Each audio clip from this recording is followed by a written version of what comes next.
news. And before I get started with my pre-planned, my news that I had prepared, uh, I don't have this article available in the comments, but you can find it yourself. That the um, the two Chinese bishops left the synod. The two Chinese bishops that were at the synod left it unexpectedly. Just either yesterday or today, they left. Maybe they were called back by President Xi, who is the supreme leader of Catholicism. Not Catholicism, the false Catholic Church in China. Now, maybe this was too radical, even maybe the synod was too radical even for Xi. I mean, Chinese, certainly the baby murder is a Chinese value, but not so much LMNOP. So I don't know what to think about that. Got more synod information for you, but before that, let's start out.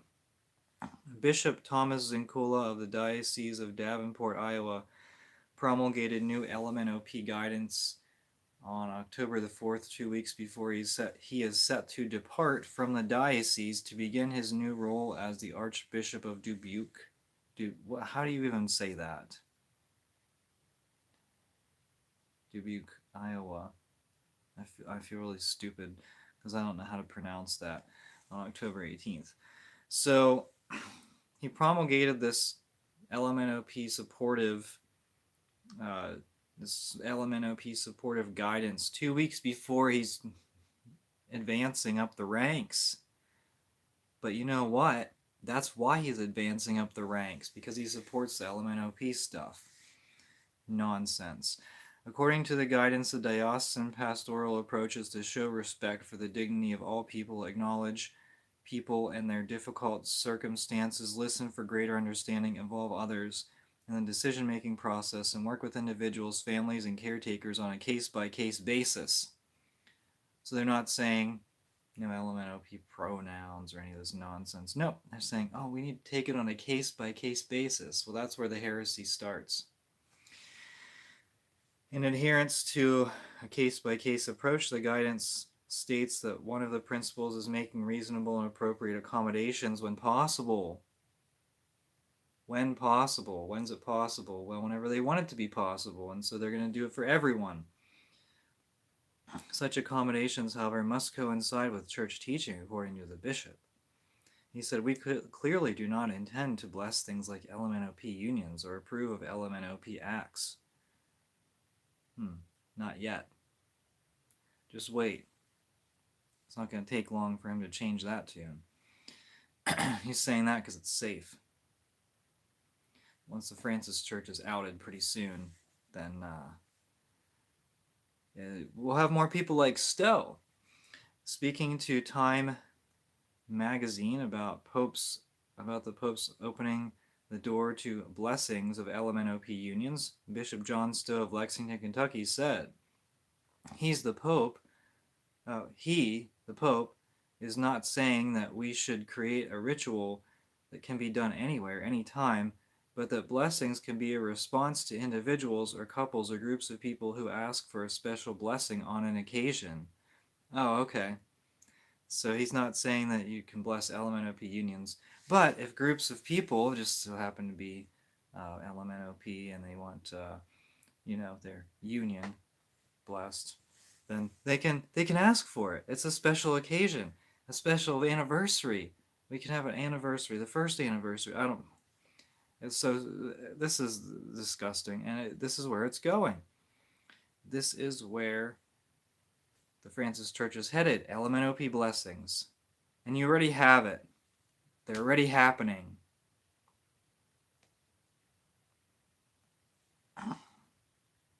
Anathema to those priests. We got prominent theologian Whoopi Goldberg says that she has waited almost 11 years to meet the Pope. On Thursday, October 12th, she finally managed to do so and utter the words she's been holding on to for so long. This is from Vatican News. They had a feature story about Whoopi Goldberg instead of the synodal heresy. She just so happens to come in at the right place at the right time. She said simple words, thank you. She talked to Pope Francis about saving bees. So there you go. And she's, what is it? I think, is she still on that talk show called The View? It's called The View because it's one view. Everyone is communist on that show. Okay, it's a daytime talk show, so obviously I don't watch it, but then I don't have a chance to watch it live, but I wouldn't watch it anyway. Wouldn't watch a lot of things, quite honestly.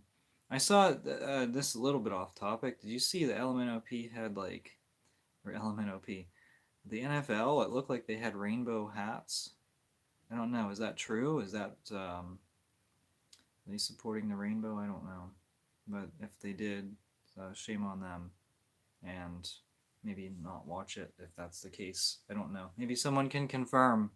Let me know if that's actually true. Were they wearing rainbow hats? It looked like many colors. Okay, and what are they supporting the LMNOP second LMNOP month, right? Because first LMNOP month is June, and then second LMNOP month is October. I think it starts at National Coming Out Day.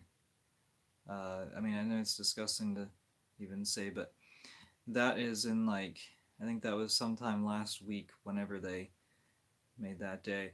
And I thought maybe the Vatican would celebrate it at the Synod, but they didn't seem to. It's a national day, so maybe they're not in tune with the USA, but yeah, that LMNOP now, they claim 2 months. Of course, with the NFL, they would do these, I think November they would do camo for the military and just different themes like that, but I don't really follow it a whole lot. I don't know. But I did watch it yesterday and a little bit. I saw that, so I don't know. Hopefully someone can give me some insight on that. Okay, reports. Oh boy. I'm going to try not to dwell on this. Reports on the private deliberations of participants at the Synod on Synodality are accessible via an unsecured server, the Pillar news outlet reported Friday. The reports, which the Pillar found to be openly available to anyone with the correct web address without any need of a password, include rosters of the Synod's working groups and the table reports they filed at the conclusion of the Synod's first round of discussions. The Pillar said it is not publishing the group assignments or the reports following Francis' request for a certain restraint in press coverage of the synodal process. So the goody two-shoes at Pillar, they're not doing what's best for the church, and usually they don't. It's sad to say. They had that information. Remember that dating app for primarily men who want to meet men? You know what I'm talking about? They released that information a few years ago, or maybe it was last year. I don't remember.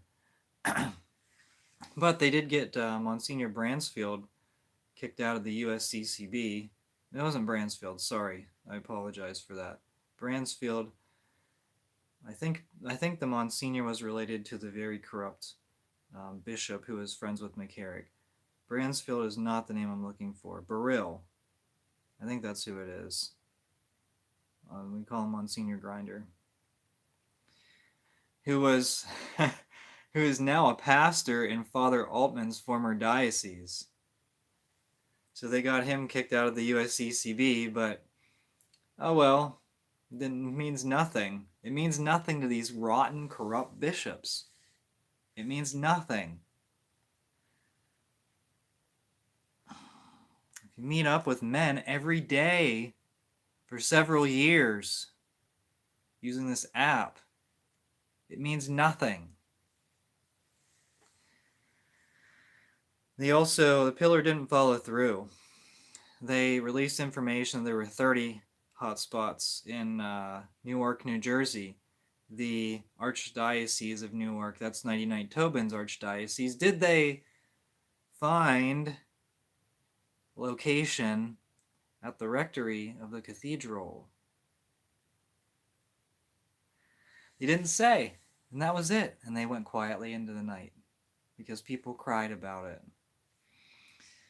You could do the whole church a favor and out some of these guys. You could do the church a favor and release the synod information, but no, we're following the new doctrines of Pope Francis. We'll have fun with that. Despite the synod manager's refusal to share information, the Register, National Catholic Register, here's actual journalism, not fake journalism saying, "Oh, we found unsecured information and we told the Vatican right away." So here's some actual information. National Catholic Register, Ed Penton wrote the article. He obtained a list of who was attending one of the small groups last week, one dedicated to discussing how to make LMNOP attracted persons feel more welcome in the church. Wouldn't you know it? Who would be your first guess? Slim Jim. Jesuit Father James Martin. It was labeled Small Group 28. Seated next to Father Martin's right in the small group was Cynthia Bailey Maines, a director of adult learning at St. Joan of Arc Catholic Community in Minneapolis. They call themselves a Catholic community, not a church. Very far leftist, anti-Catholic. As one of 4 lay voting delegates from the United States, Bailey Mans, supports greater LMNOP outreach and the ordination of women deacons. She has had pro-baby slaughter advocates speak at her center. Okay, another delegate at table 28 was Mauricio Lopez Oropeza, formerly executive secretary of the Pan-Amazonian Ecclesial Network, which played a major part in the organizing and running the 2019 Amazon Synod. This other name, also in the group, was Archbishop Paul Etienne of Seattle. Archbishop of Seattle. I've mentioned him a few times. He's a rising star in the Francis Church, and now he's in James Martin's group on LMNOP. Pay close attention to him. He's kind of young, and he's going to rise up the ranks in the Francis Church as long as it's in existence. The fraternal delegate was Orthodox Metropolitan Job Getcha of Poseida of the Ecumenical Patriarchate. So effectively, I don't know, are these people more theologically along the lines of Anglicans or Unitarians, or who knows? More synod stuff. Bishop Georg Batzing of Limburg shared a letter with the synod participants, writing in his role as co-president of the German Synodal Way. Participants of the Synod on Synodality received a 159-page document translated into various languages that provides the decisions taken by the event. Among them are controversial votes from the event, including calls for reevaluating LMNOP, blessing LMNOP unions, and ending mandatory priestly celibacy. It also addresses gender diversity, women in sacramental ministries, and involving lay people in selecting diocesan bishops. In certain instances, the German resolutions are pastoral ideas, yet in many others, the propositions veer towards altering the Church's traditional teachings. The processes statutes provide for these to be sent as propositions to Francis. In essence, Germany is forging ahead with its plans for a permanent synodal council, waiting to see if the Pope will ratify any doctrinal modifications. It's an open question how Rome will respond to this and whether alliances will emerge during the synod.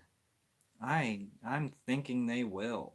I really am, because you got mostly heretics in the the Snake Hall, Paul the Sixth Audience Hall.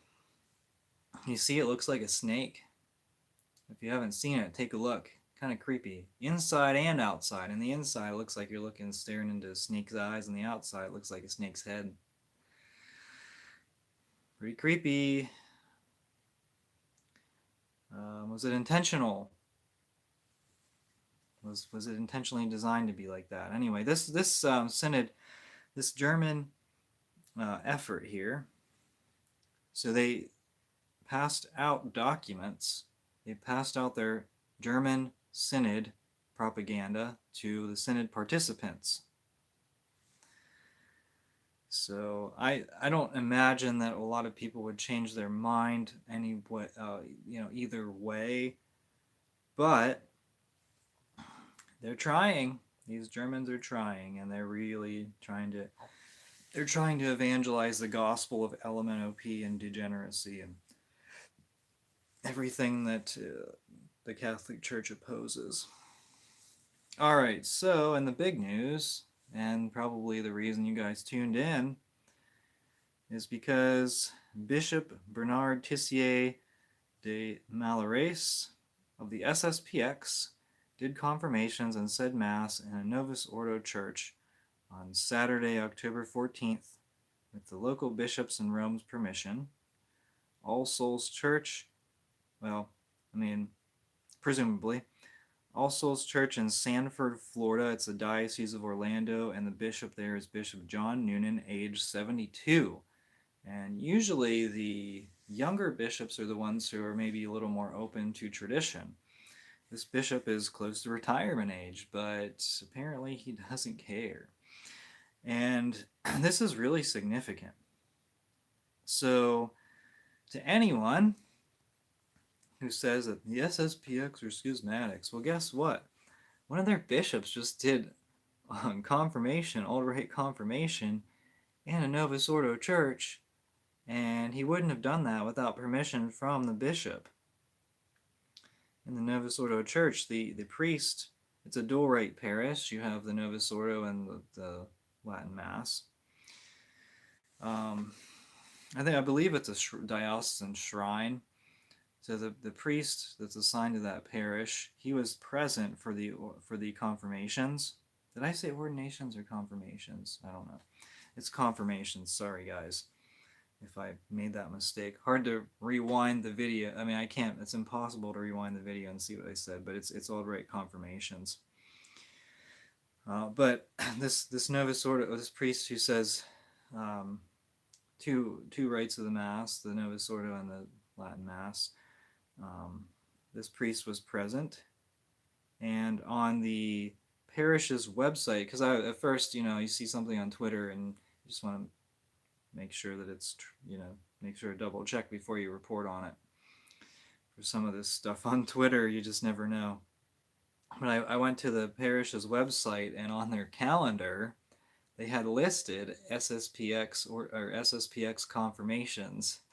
So someone did, one of the questions was if it was for the SSPX or if it was for everyone. I believe it was for, I would guess it was for anyone who was interested, anyone who wanted confirmation and was catechized appropriately. I don't think it was SSPX exclusive, but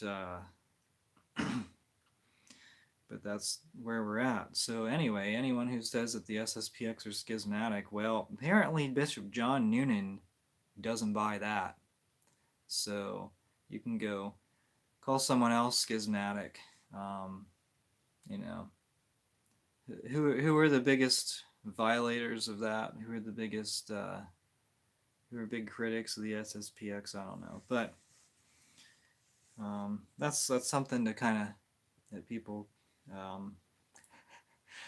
it's something that's really make people uncomfortable. And this is the Francis Church. Really, anything goes. But the only schismatics are the SSPX, not the priests that do LMNOP blessings or the priests that do goofball masses. I'm not even saying clown masses, because It doesn't even have to be a clown mask. There was just a video of a priest singing about Winnie the Pooh. He's playing a guitar. I don't know if it was a sermon or something, but yeah, just bizarre stuff. You know, no Sunday at the Novus Ordo. All hail Pope G. Well, what he is, as referring to the Chinese bishops, the Chinese bishops who were recalled from China, presumably. Presumably, I don't have inside information on that. No one does. The Chinese do. That's it. They have the information. But yes, why were they recalled from the synod? Had President Xi gathered enough information to realize it was a clown synod full of disordered lifestyles, and yeah, was that why he recalled? Presumably, was that why he recalled these bishops to come back to China? They have other things to do. Well, so does Bishop Barron, and Bishop Barron is there, and probably didn't want to be. I don't think, because it takes him away from making money. He's not making any money there, I don't think. Just sitting there and talking about LMNOP and women deacons and whatever other heresies, polygamy. You know, if you have watched this channel, if you've been a viewer of this channel, you heard me talking about polygamy long ago. And based on, what I was reading about this synod, they mentioned polygamists feel what do you say, marginalized. Now that could be because of these pagan practices in Africa, where they don't want to convert them, because if you convert Africans, what do they turn out to be? Well, they turn into Arinzi and Sarah, and who catechized Africa? Lefebvre.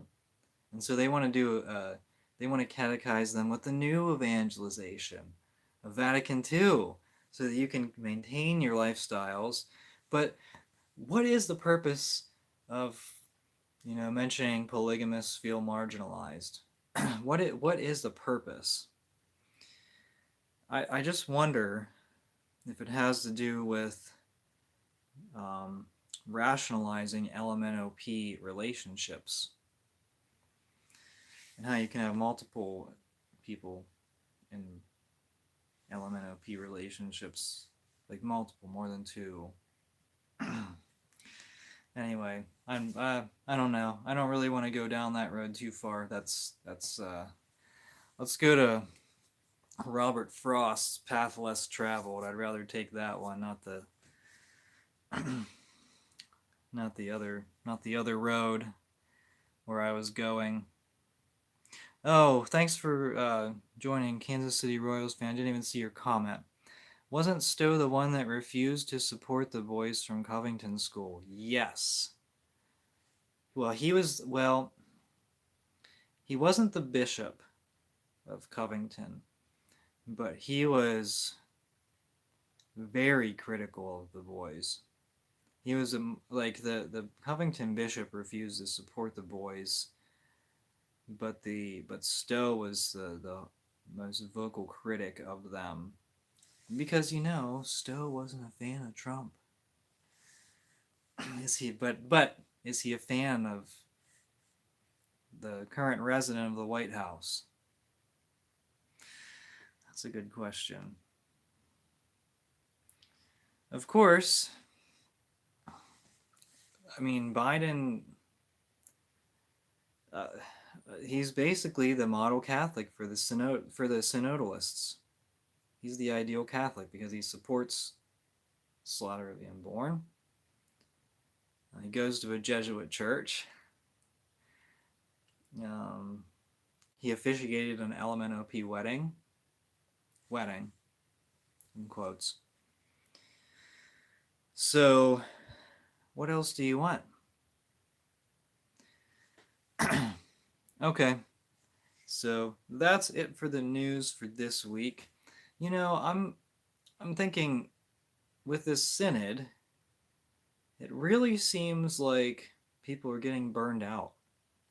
Diane Montaigne is asking a lot of questions, and because there's not a whole lot of like answers or any like reports that are going on, like there are some reports, but it's kind of like, okay, maybe they talked a little bit about this stuff, and I think people are getting kind of burned out. They're getting sick of the Senate, and I mean, everyone was kind of hyping it up, and now people just don't care. I mean, I don't really read a lot of the reports from the Synod. I'll report on some of the things that I think are more important, but I mean, we know that it's a freak show. It really is. It's a bunch of heretics that get together and talk about heresy and how they like heresy. It's not Catholic, and if you want Catholicism, go to your traditional parish. Find it. And here's the problem: is that even like what I'm finding, unfortunately, whenever you have a diocesan Latin Mass, you don't have an opportunity for a lot of catechesis or, any like. I would be interested in what would you say, like adult catechism classes? I don't know. But you don't get that at a diocesan Latin Mass because they only have it once a week. Or, I mean, occasionally you'll have it maybe more frequently if your bishop's not a tyrant who hates Latin Mass or wants to rise up the ranks of the Francis Church. But I mean, you really need to do a lot of self-study. That's really what it comes down to: self-study or prayer. I mean, you should learn the basic doctrines of the faith, and I've been doing that myself. I've been kind of trying to read some books, and I told you guys I have a long list of books to read, but I'm slowly making my way through them. But I mean, there's no excuse anymore. A lot of these books are free, like ebooks. I'm not a fan of reading ebooks, but a lot of them are really cheap too. So go out and get some books, some traditional books written before 1960. And I mean, it's a straightforward faith. It's not any of this fluff garbage that they say a lot, but they mean nothing. Okay, that's it. Thank you so much for watching. Until next time, we are the laity, and we will not be silent.